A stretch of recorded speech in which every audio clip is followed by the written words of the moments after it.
मुख्तलिफ बीमारियों के बारे में आपके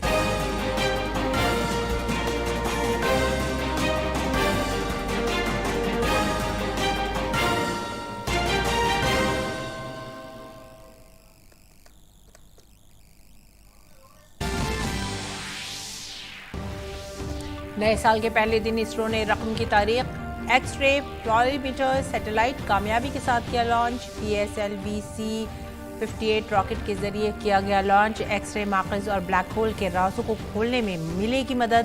इसरो के सरबराह ने कहा, नए साल के 12 माह में कम से कम 12 मिशन मुकम्मल करने का है हदफ। नए साल पर शानदार आगाज के लिए वज़ीर आज़म ने इसरो के साइंसदानों को दी मुबारकबाद। कहा, लॉन्चिंग से खला के शोबे में बढ़ेगी भारत की ताकत। मरकजी वजीर जितेंद्र सिंह ने कहा कि वजीर आजम की क़यादत में टीम इसरो हासिल कर रही है एक के बाद एक कामयाबी।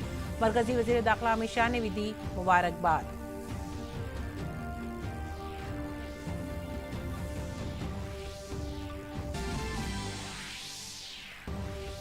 विकसित भारत संकल्प यात्रा में एक और हुसूलियाबी। शिरकत करने वालों की तादाद 8 करोड़ से मुतजाविज। यात्रा को मिल रही है गैर मामूली अवामी हिमायत।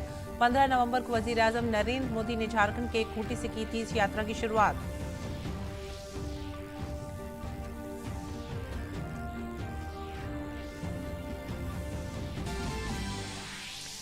साल 2024 के पहले ही रोज जलजले से हिला जापान। 7.6 की शिद्दत के जलजले के बाद सुनामी का अलर्ट जारी। 33,000 से जायद घरों में बिजली सप्लाई मअतल। कई अहम शाहराह भी बंद। जापान के वजीर आजम की एहतियात बरतने और सुनामी के खदशे वाले इलाकों को जल्द अज जल्द खाली करने का मशवरा।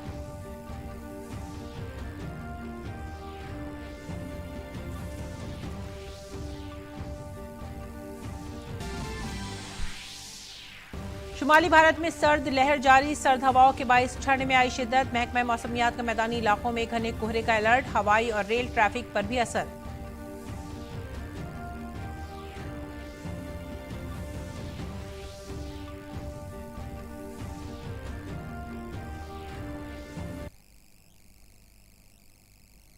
आदाब नाज़रीन, उर्दू खबरों में आप सभी का खैर मकदम है। शुरुआत करते हैं खबरनामे की। सबसे पहली खबर इसरो की। इसरो ने नए साल के पहले दिन तारीख रकम की। इसरो ने कामयाबी के साथ पहला X-ray polarimeter satellite XPoSat launch किया। ये भारत का पहला पोलरीमीटर मिशन है। इसमें PSLV-C-58 के साथ एक्स-रे पोलरीमीटर सैटेलाइट भेजा गया है। PSLV-C-58 ने एक्सपोसेट के साथ 10 दीगर साइंसी पेलोड भी लॉन्च किए हैं। ये मिशन बहुत ही खास है क्योंकि ये अहम एक्सरे का डेटा इकट्ठा करेगा और इससे हमें कायनात को बेहतर तौर पर समझने में मदद मिलेगी, जिसमें ब्लैक होल की पुरस्रार दुनिया का मुताला भी शामिल है।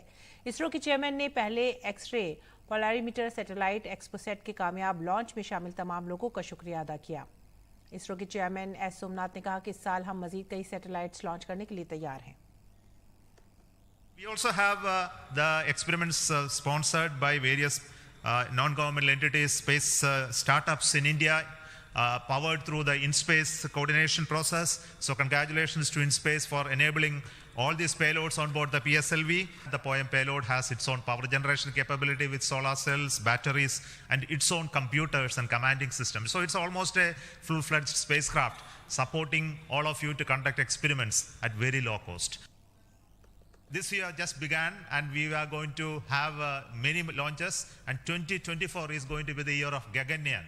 As you already know, the TVD-1 mission has just been over last year, and this year we are expecting 2 more such test flights of the test vehicle, followed by the unmanned missions of the Gaganyaan program.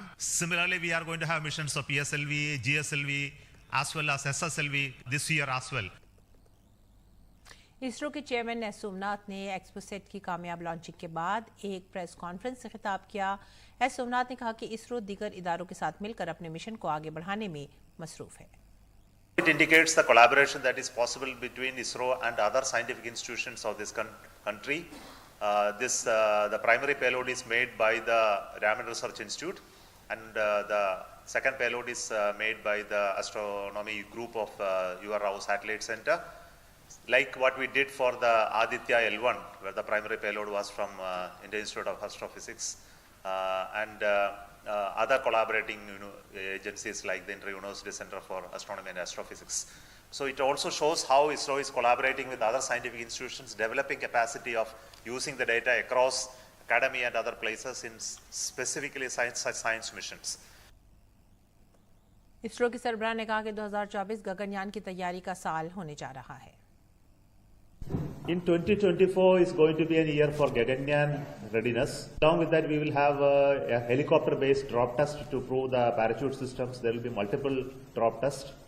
We also will have a pad abort test, which is called the launch pad abort test, and many hundreds of such validation tests, including environmental control allied support system related test, the crew module related test, simulation test beds, and hundreds of them, which I cannot even describe. So it's going to be the Gaganyaan year. Along with that, we are going to have launches of GSLV. और वजीर आजम नरेंद्र मोदी ने नए साल में इसरो की कामयाबी के लिए साइंसदानों को मुबारकबाद दी है। उन्होंने एक्स पर लिखा कि हमारे साइंसदानों को शुक्रिया। 2024 का शानदार आगाज, ये लॉन्च खलाई शोबे के लिए एक शानदार खबर है और इससे इस मैदान में भारत की ताकत में इजाफा होगा। हमारे साइंसदानों के लिए नेक ख्वाहिशात। इसरो और पूरी खलाई दुनिया भारत को बेमिसाल बुलंदियों तक ले जाने में अपना हिस्सा डाल रही है। और खलाई उमूर के वजीर ममलिकत डॉक्टर जितेंद्र सिंह ने एक्सपोसेट की कामयाब लॉन्चिंग पर इसरो को मुबारकबाद दी है। एक सोशल मीडिया पोस्ट में डॉक्टर जितेंद्र सिंह ने कहा कि इसरो ने PSLV C58 एक्सपोसेट मिशन को कामयाबी के साथ लॉन्च करके अपने अंदाज में 2024 का आगाज किया है। ऐसे वक्त में खलाई महकमे से वाबस्ता होने पर फख्र है जब टीम इसरो वजीर आजम नरेंद्र मोदी की ज़ाती मुदाखलत और सरपरस्ती से एक के बाद एक कामयाबियाँ हासिल कर रही है। इसरो के तारीखी कदम पर खुशी का इजहार करते हुए वजीर दाखिला अमित शाह ने सोशल मीडिया प्लेटफॉर्म एक्स पर लिखा, खला में भारत की शानदार पेशरफ्त, हमारी कहकशा में ब्लैक होल्स और न्यूट्रॉन सितारों का मुताला करने के लिए खुसूसी फल्कियाती ऑब्जर्वेटरी सैटेलाइट एक्सपोसेट की तारीखी लॉन्च पर हमारे इसरो के साइंसदानों को मुबारकबाद। 2024 के पहले ही दिन इल्म की तलाश में कायनात को रोशन करते हुए आपने एक बार फिर साबित कर दिया कि आपकी ताकत हमारा फख्र है। इसरो के लिए पेलोड पर काम करने वाले KJ Somiya institute of technology के तलबा और उनकी रहनुमाई करने वाले असातिज़ा से खुसूसी बातचीत की हमारे नामे निगार रितेश रंजन ने। अभी मुंबई के KJ Somaiya institute of technology के स्टूडेंट्स हैं जिन्होंने पेलोड्स बनाया है जो कि अभी PSLV C58 के साथ गया है। IITs NITs जैसे कॉलेजेस अपना खुद के सैटेलाइट पेलोड्स बना के लॉन्च कर रहे हैं, तो हम भी क्यों नहीं कर सकते। तो उससे हमारे फाउंडर्स ने touch the Jovian moon contest से शुरुआत की इस जर्नी की। उसके बाद उन्होंने न्यू लीप लैब्स चालू किया हमारे कॉलेज में। उसके बाद 6 साल से हम हर जनरेशन आते गए और हम लोग ने ये प्रोजेक्ट्स कंटिन्यू किए और फाइनली आज हमारा लॉन्च हो गया। ये कोई एक नॉर्मल प्राइवेट कॉलेज के स्टूडेंट से एक्सपेक्ट करना थोड़ी सी बड़ी बात होती है और यही बात अगर IITs और NITs का हो तो फैकल्टीज जल्दी ट्रस्ट भी करते हैं। सो फर्स्ट थिंग हमारा जोवियन मून कॉन्टेस्ट जीतना था। सारे फैकल्टीज़ का हम पे भरोसा है कि no we can do it. फिर धीरे धीरे हमें परमिशंस मिलती गई और धीरे धीरे हमें काफ़ी सारी डिफ़िकल्टीज़ भी फेस करनी पड़ी। सो धीरे धीरे जैसे जैसे जनरेशन्स पास ऑन हुई कि हमें कैसे कैसे रोल्स डिवाइड करने चाहिए, मैनेजरियल रोल, टेक्निकल रोल्स, तो ये सारे रोल्स को ध्यान रखते हुए हमने सारी डिफिकल्टीज पास की। डे 1 से लेकर जो मुंबई में एक संस्था है समीर इलेक्ट्रॉनिक्स डिजाइन इंस्टीट्यूट है, उसने बहुत सपोर्ट किया और इसरो के scientist right from second year of our this project they have help this students community at large. Somaiya institute of technology के प्रोफेसर प्रधानाध्यापक जिनका कहना है कि ये हमेशा अपने बच्चों के पीछे लगे रहते हैं और उनको प्रोत्साहित करते रहते हैं और अभी भी इनका प्रोत्साहन ये सिर्फ पेलोड्स को नहीं है, कुछ ऐसे आविष्कार होने चाहिए जो समाज और समाज में रहने वाले लोगों के लिए हितकारी हो। With camera person Suresh, Ritesh Ranjan, DD news Chennai. प्रधानमंत्री गरीब कल्याण अन्न योजना के तहत मुस्तफिदीन को आज से अगले 5 सालों के लिए दोबारा मुफ्त अनाज मिलने वाला है। इस स्कीम के तहत 81 करोड़ से ज़्यादा गरीबों को 5 किलोग्राम अनाज मुफ्त दिया जाता है। इसके साथ ही खते इफलास से नीचे ज़िंदगी बसर करने वाले ख़ानदानों को हर माह 35 किलोग्राम अनाज मुफ्त फराहम किया जाता है। मुफ्त अनाज की फराहमी मुल्क भर में one nation one ration card के तहत पोर्टेबिलिटी के यकसा निफाज को यकीनी बनाएगी और मुतबादिल पर मबनी प्लेटफॉर्म को मजीद मजबूत करेगी। मरकजी हुकूमत ने इस स्कीम को नवंबर में आगे बढ़ाने की मंजूरी दी थी। और वज़ीर आज़म नरेंद्र मोदी की मकबूलियत का दुनिया भर में चर्चा है। वज़ीर आज़म नरेंद्र मोदी की क़यादत में साल 2023 में बीजेपी ने 3 रियासतों में असेंबली इंतखाबात में कामयाबी हासिल की है। इसके साथ ही 22 जनवरी को अज़ीमुश्शान राम मंदिर का इफ्तिताह होने जा रहा है। इन तमाम मसाइल की वजह से पूरी दुनिया में भारतीय जनता पार्टी की ताकत का जिक्र हो रहा है। बरतानवी अखबार द गार्डियन के एक कॉलम में इस बात का जिक्र किया गया है कि बीजेपी आइंदा लोकसभा इंतखाबात में जीत कर हैट्रिक लगा सकती है।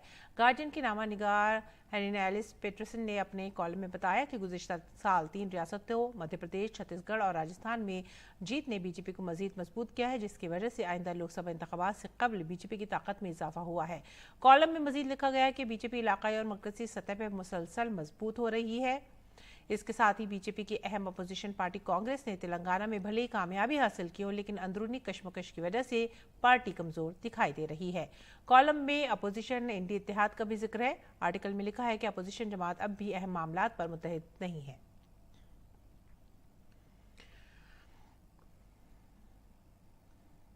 और नए साल पर गुजरात ने अपना नाम Guinness book of world record में दर्ज करा लिया है। गुजरात के मोढेरा सूरज मंदिर में सुबह सूर्य नमस्कार प्रोग्राम हुआ, जिसमें वजीर आला भूपेंद्र पटेल और वजीर दाखिला हर्ष संघवी ने भी शिरकत की। नए साल के आगाज के साथ ही गुजरात में 108 मकामात पर एक साथ सूर्य नमस्कार करने वालों की सबसे ज्यादा तादाद ने गिनीज वर्ल्ड रिकॉर्ड बनाया। वजीर आजम नरेंद्र मोदी ने सोशल मीडिया प्लेटफॉर्म एक्स पर एक पोस्ट में गुजरात के जरिए एक साथ सूर्य नमस्कार करने के गिनीज वर्ल्ड रिकॉर्ड पर खुशी का इजहार किया है। उन्होंने लिखा कि गुजरात ने 2024 का इस्तकबाल एक शानदार कामयाबी के साथ किया। एक साथ सबसे ज्यादा अफराद के जरिए 108 मकामात पर बेक वक्त सूर्य नमस्कार करने का गिनीज वर्ल्ड रिकॉर्ड बनाकर। जैसा कि हम सब जानते हैं कि हमारी सकावत में 108 नंबर की खास अहमियत है। इनेकाद के मकामात में मशहूर मोढेरा सूरज मंदिर भी शामिल है, जहाँ बहुत से लोगों ने शिरकत की। ये वाकई योगा और हमारे सकाफती विरसे से हमारी वाबस्तगी का एक हकीकी सबूत है। वजीर आजम ने मजीद लिखा कि मैं आप सब से भी गुजारिश करता हूँ कि सूर्य नमस्कार को अपने रोजमर्रा के मामूलात का हिस्सा बनाएं। इसके बहुत से फायदे हैं। गैंगस्टर लॉरेंस बिश्नोई का मफरूर साथी गोल्डी बरार हुकूमत ने दहशतगर्द करार दे दिया है। भारतीय हुकूमत ने UAPA के तहत गोल्डी बरार को दहशतगर्द करार दिया है। और आगे बढ़ते अगली खबर की तरफ। वजीर दिफा राजनाथ सिंह और उत्तर प्रदेश के वजीर आला योगी आदित्यनाथ ने वृंदावन में लड़कियों के लिए सफेद ग्रुप कलम सैनिक स्कूल का इफ्तिताह किया।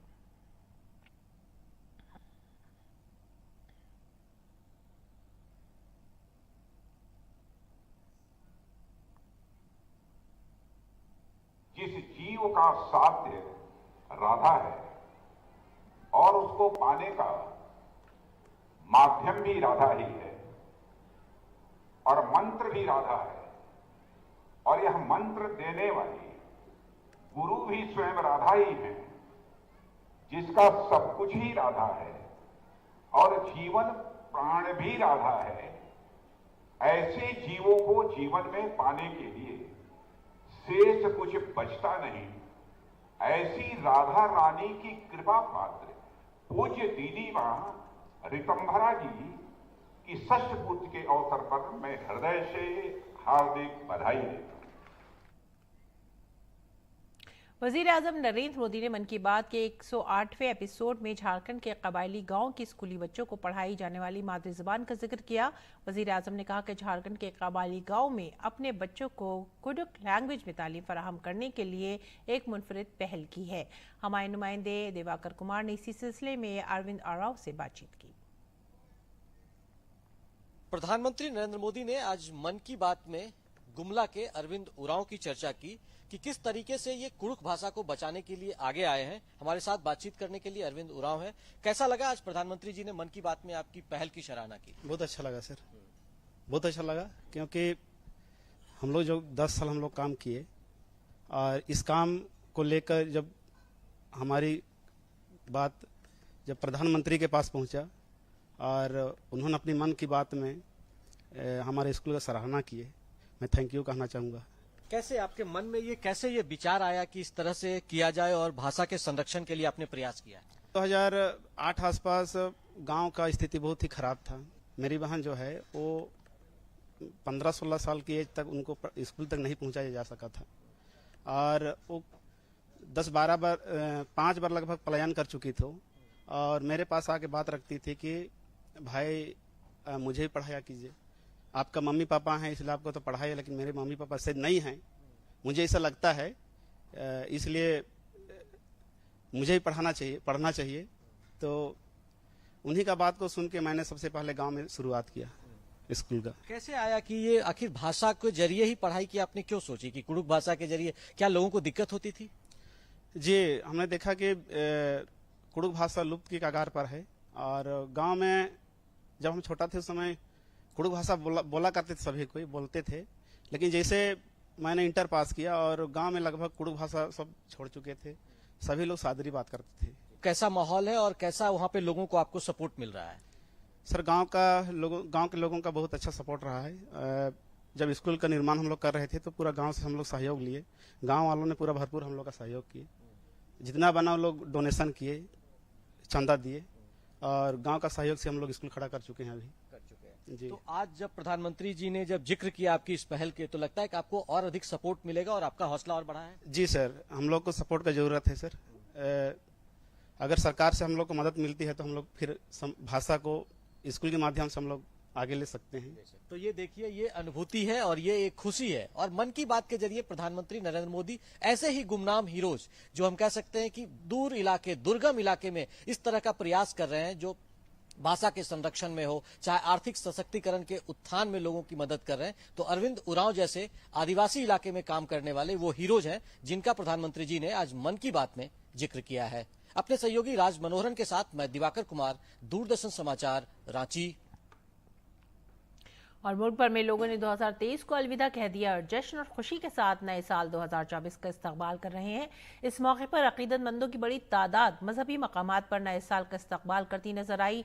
दिल्ली के साई मंदिर में अकीदतमंदों ने पूजा के साथ नए साल का इस्तकबाल किया। वाराणसी के दशवमेधा घाट पर गंगा आरती और सूर्य पूजा की गई। नए साल की पहली आरती मुंबई के श्री सिद्धिविनायक गणपति मंदिर में भी की गई। इसके अलावा नए साल की पहली भस्म आरती उज्जैन के श्री महाकालेश्वर मंदिर में भी हुई।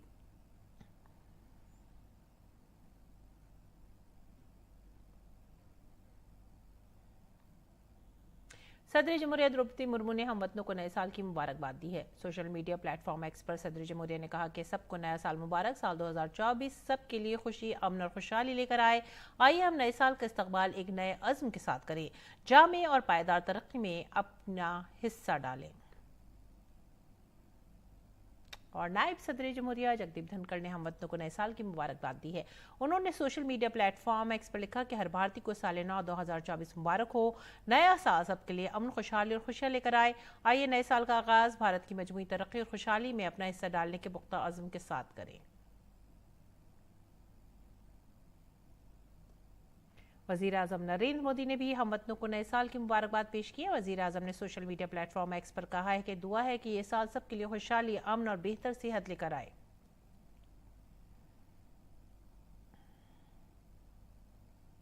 वज़ीर आज़म नरेंद्र मोदी कल से तमिलनाडु और लक्षद्वीप के 2 रोज़ा दौरे पर रहेंगे। वज़ीर आज़म मोदी कल तमिलनाडु में तिरुचिरापल्ली पहुंचेंगे, जहां वो भारतीदासन यूनिवर्सिटी की 38वीं तक़सीम स्नात तकरीब में शिरकत करेंगे। वज़ीर आज़म मोदी इस तकरीब के मेहमान ख़ुसूसी के तौर पर मदऊ हैं।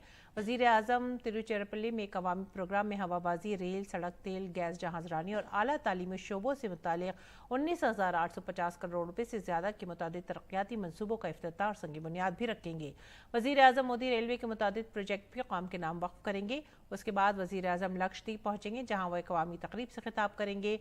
बुध को वज़ीर आज़म मोदी लक्षद्वीप के कावराती पहुँचेंगे, जहाँ वो टेलीकम्युनिकेशन, पीने के पानी, शमसी तवानाई और सेहत जैसे शोबों से मुतालिक मुतअद्दिद तरक्याती मनसूबों का संगी बुनियाद रखेंगे।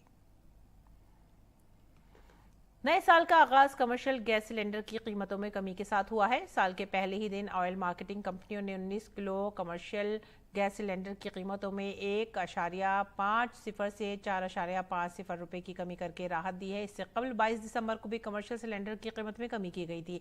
ताहम बावर्ची खाने में इस्तेमाल होने वाली 14 किलो गैस सिलेंडर की कीमत जूं की तो बरकरार है। विकसित भारत संकल्प यात्रा में शामिल होने वाले शुरा की बढ़ती हुई तादाद रिकॉर्ड कायम करती जा रही है। यह तादाद 8 करोड़ से ज्यादा हो गई है। ये यात्रा 36 रियासतों, मरकज के जेर इंतजाम इलाकों के 782 अजला तक पहुंच रही है। इस मुद्दत के दौरान 5,256 IEC वैन, 5,256 शहरी इलाकों और 1,46,800 ग्राम पंचायतों तक पहुंच रही है। इस दौरान विकसित भारत संकल्प यात्रा ने बड़ी कामयाबी हासिल की है। ताज़ा तरीन आदाद-ओ-शुमार के मुताबिक इस वक्त शुरा की तादाद 8 करोड़ से तजावुज़ कर चुकी है। इस यात्रा की कामयाबी का अंदाज़ा हर रोज़ शामिल होने वाले नए शुरा से लगाया जा सकता है।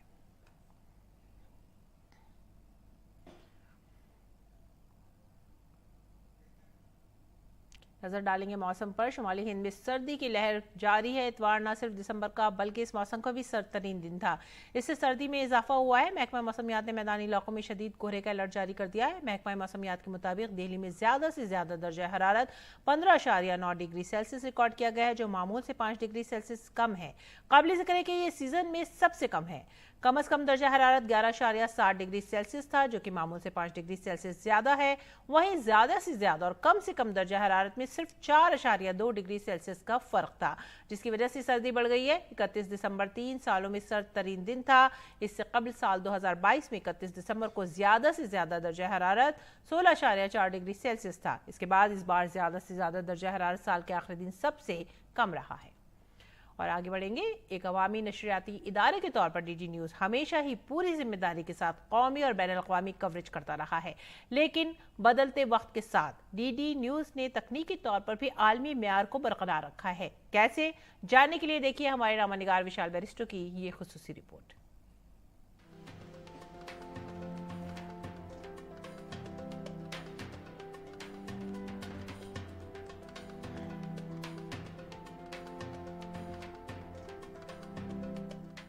पीएम मोदी की क़यादत में मुनक़िदा G20 कॉन्फ्रेंस ने भारत के बारे में पूरी दुनिया को चौंका दिया।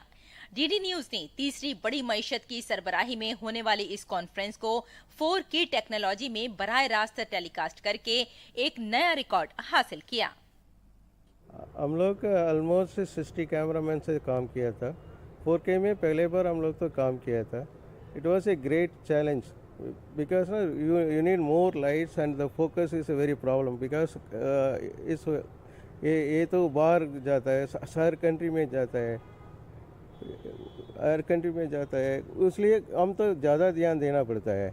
इसलिए हमारा कैमरामैन का एक ट्रेनिंग सेशन दिया था, काफ़ी दिन रिहर्सल किया था, उसके बाद आउटपुट बहुत अच्छा आया था। ये पीएमओ में से भी अच्छा हमका रिपोर्ट मिला है, अच्छा कवरेज किया था पहले बार 4K में। G20 के बाद अगला मरहला चीन में मुनक़िदा एशियन गेम्स का आया। डीडी न्यूज़ इस मौके पर भी चीन की खुसूसी दावत पर चीन के शहर बांगजू पहुंच गया और लाइव टेलीकास्ट 4K टेक्नोलॉजी में की। इस कवरेज की सबसे बड़ी तवज्जो क्रिकेट थी। फर्स्ट टाइम इस बार जो है दूरदर्शन को ऐसे होस्ट ब्रॉडकास्टर वो लोग इन्वाइट किए थे, जिसमें हम लोग दूरदर्शन ने खास करके 28 लोगों को सिलेक्ट किए थे, जिसमें 15 लोग कैमरामैन थे। ये बहुत बड़ा चैलेंजिंग थी, क्योंकि हम लोग जो नया टेक्नोलॉजी का साथ ही जाना था, क्योंकि 4K we are use that, उसमें पर्टिकुलरली इक्विपमेंट से सारे चीज़ वहाँ से ही हायर किया था। अब चाइना इज़ एडवांस्ड था टेक्नोलॉजी वाइज, बहुत सारा एडवांस था, फिर भी प्रोडक्शन में वो लोग इतना कॉम्पीट नहीं कर पाता था एज ए इंडियन सा इसमें, इसलिए हम लोग को एज ए टेक्नोलॉजी वाइज उनका था, लेकिन प्रोडक्शन के लिए, ऑपरेशंस के लिए हम लोग को लेके गए थे ये लोग। सितंबर 23 से 28 अक्टूबर तक मुनक़िद होने वाले मुख्तलिफ प्रोग्रामों की लाइव रिपोर्टिंग के लिए डीडी न्यूज़ के 2 स्पोर्ट्स नुमाइंदे पहुंचे चीन। सामने चैलेंज था कि वो 15 दिन तक हर बड़ी खबर की मोजो रिपोर्टिंग करें। मोजो का मतलब है मोबाइल जर्नलिज्म। कहीं ना कहीं एक चैलेंज तो अपने आप में सामने होता है, क्योंकि पहली बार डीडी के इतिहास में इस तरह का काम कार्य जो था वो होने जा रहा था। जैसे ही कुछ भी होता था, हम मोबाइल से शूट करके, एक नया अनुभव था, तो हम उसको तुरंत व्हाट्सएप के माध्यम से अपने ऑफिस भेज देते थे और तुरंत ही वो फ्लैश हो जाता। अगर बात करें तो इस चीज़ ने, इस इनोवेशन ने प्राइवेट चैनल को भी पीछे छोड़ दिया। चैलेंज कितना ही बड़ा क्यों ना हो, डीडी न्यूज़ ने हमेशा इसे पूरी जिम्मेदारी के साथ निभाया है। खेल हो या मैदाने जंग, डीडी न्यूज़ की टीम ने अपनी जान को खतरे में डालकर पूरी लगन के साथ इसराइल और फलस्तीन के दरमियान जारी खोरेज तनाज़े की भी शानदार कवरेज की। हम ऑपरेट कर रहे थे बड़े शहरों में से, तेल अवीव में से, जेरूसलम में से, तो वहाँ रहते थे, क्योंकि रोज़ गज़ा बॉर्डर जाते थे, क्योंकि गज़ा बॉर्डर एवैक्यूएट करवा लिया गया था, तो लॉजिस्टिकल चैलेंजेस होते हैं, बहुत लोग डिस्प्लेस थे, आप ट्रांसपोर्टेशन मिलना, फिर अकोमोडेशन मिलना, फिर पूरी वॉर जोन के बीच में मिसाइल्स, रॉकेट्स लगातार हमास हिजबुल्लाह फायर कर रहा था। एसपी दुबे कैमरामैन रिपोर्टर की आंख और कान दोनों होता है, अपने आप को भी संभालना और पूरा एक्शन भी कैप्चर करना कितना बड़ा चैलेंज था आपके लिए? जी सही कहा आपने, ये चैलेंज तो हमारे लिए बहुत ज़्यादा था, क्योंकि हमें उस कॉन्फ्लिक्ट जोन में जाके काम करना, अपने आप को बचाना, अपने साथी को भी बचाना और इंफॉर्मेशन अलग से देना, तो ये बहुत बड़ा टास्क था। क्योंकि डेली जो है हम लोग जो है ना मतलब सुबह 7 बजे निकल जाते थे, रात को 12 बजे पहुंचते थे।